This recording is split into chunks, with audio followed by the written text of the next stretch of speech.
அனைவருக்கும் இனிய வணக்கம். சங்க காலத்தில் ஈமத்தாழி அல்லது முதுமக்கள் தாழி.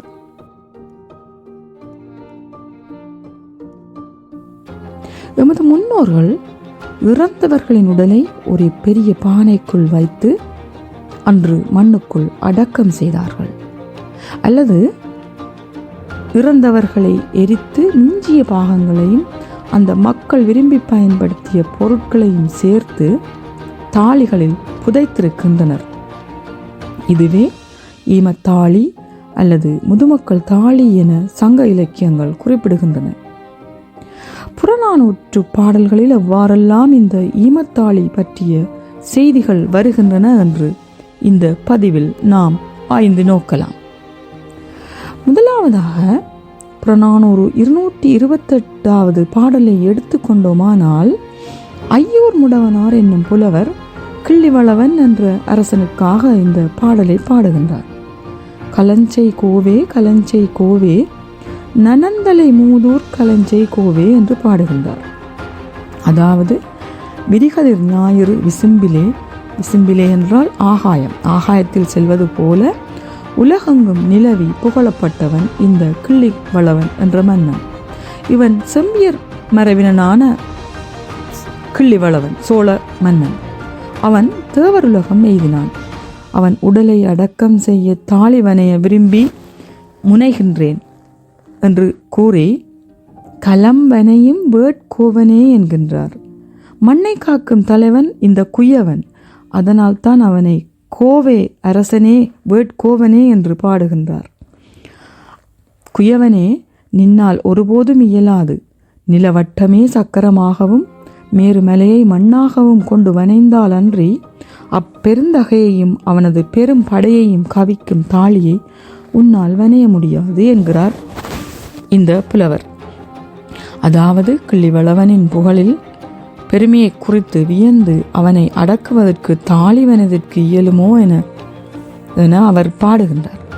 அடுத்ததாக புறநானூறு 238வது பாடலை நாம் எடுத்துக்கொண்டோமானால், கவி செந்தாளி குவி புறத்து இருந்த செவி செஞ்சேவலும் பொகுவலும் வெறுவ என்று பெருஞ்சித்திரனார் எனும் புலவர் பாடுகின்றார்.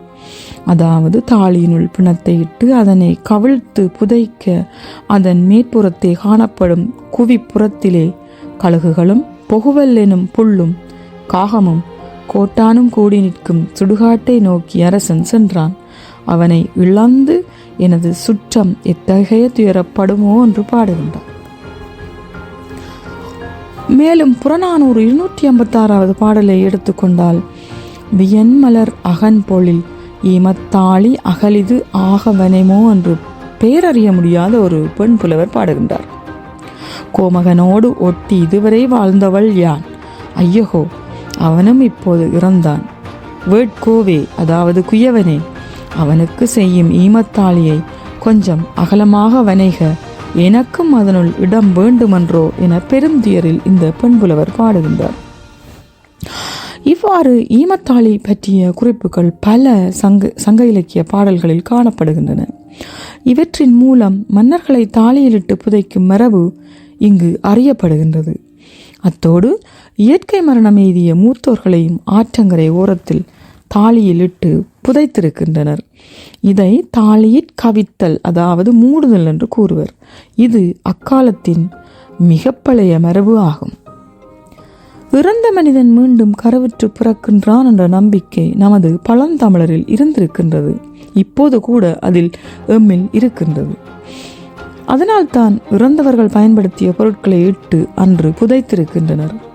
உதாரணமாக, அவர்கள் பயன்படுத்திய அல்லது விரும்பிய பொருட்களையோ வாள் போன்ற கருவிகளையோ வைத்து புதைத்திருக்கின்றார்கள். இந்த தாளிகள் தாயின் கருவறை போலவே வடிவமைக்கப்பட்டிருக்கின்றன என்பது ஒரு சிறப்பு அம்சமாகும். அகழ்வாராய்ச்சிகளில் ஈமத்தாளிகளில் தாய் தெய்வ உருவங்கள் வரையப்பட்டிருப்பதையும் குறிப்பாக நாங்கள் உற்று நோக்கலாம். ஆதிச்சநல்லூர் முதுமக்கள் தாளியை எடுத்துக்கொண்டோமானால், இந்த ஆதிச்சநல்லூர் தாமிரபரணி ஆற்றங்கரையில் அமைந்துள்ளது. இதன் நாகரிகமானது 4000 வருடங்களுக்கு முந்தியது என ஆய்வாளர்கள் கூறுகின்றார்கள்.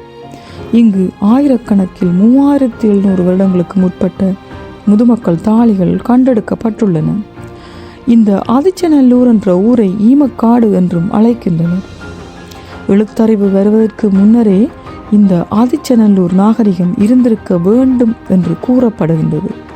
ஏனெனில் மட்பாண்டங்கள் எதிலுமே எழுத்துருக்கள் காணப்படவில்லை, உருவங்கள் மட்டுமே வரையப்பட்டிருக்கின்றன. அடுத்ததாக கீழடி முதுமக்கள் தாளியை எடுத்துக்கொண்டோமானால் கீழடியிலும் பல நூற்றுக்கணக்கான தாளிகள் கண்டெடுக்கப்பட்டுள்ளன.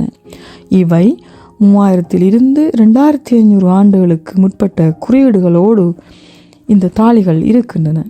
கூர்மையான வாளுடன் இருந்த தாளி கூட கண்டெடுக்கப்பட்டுள்ளது.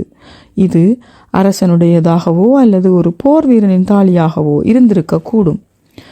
அத்தோடு நெல் உமியுடன் கூடிய தாளிகளும் கண்டெடுக்கப்பட்டுள்ளன. சிறுதானியங்கள் கொண்ட தாளிகளும் கண்டெடுக்கப்பட்டுள்ளன. எகிப்திய பிரமிட்டுக்களை வியந்து பார்க்கும் நாம் எமது மிக பழமையான முதுமக்கள் தாளியை உலகறியச் செய்ய வேண்டும். உலகில் இருக்கும் ஏறத்தாழ அனைவருக்குமே பிரமிட்டுக்கள் பற்றிய செய்திகள் தெரியும். ஆனால் எத்தனை பேருக்கு எமது முதுமக்கள் தாளி பற்றிய வரலாற்று செய்திகள் தெரியும் என்பதை இங்கு நினைத்து பார்க்க வேண்டும். இந்த நேரத்தில் பாரதியாரின் ஒரு கவிதை எனக்கு ஞாபகம் வருகின்றது. மறைவாக நமக்குள்ளே பழங்கதைகள் சொல்வதிலோர் மகிமை இல்லை, திறமான புலமையெனில் வெளிநாட்டார் அதை வணக்கம் செய்தல் வேண்டும் என்று எமது மகிமைகளை வெளிக்கொண்டு வர வேண்டும் என பாரதியார் பாடுகின்றார். ஆக புலம்பெயர்ந்து எத்தனையோ நாடுகளில் வசிக்கும் நாம் அந்தந்த நாட்டு மொழிகளில் எமது பழம்பெரும் மரபுகளை மகிமைகளை வெளிக்கொண்டு வர வேண்டும். இந்த முதுமக்கள் தாளி பற்றிய செய்திகளை உலக வெளியில் கொண்டு வர வழி செய்ய வேண்டியது எமது கடமையாக இருக்கின்றது. மிக்க நன்றி, வணக்கம்.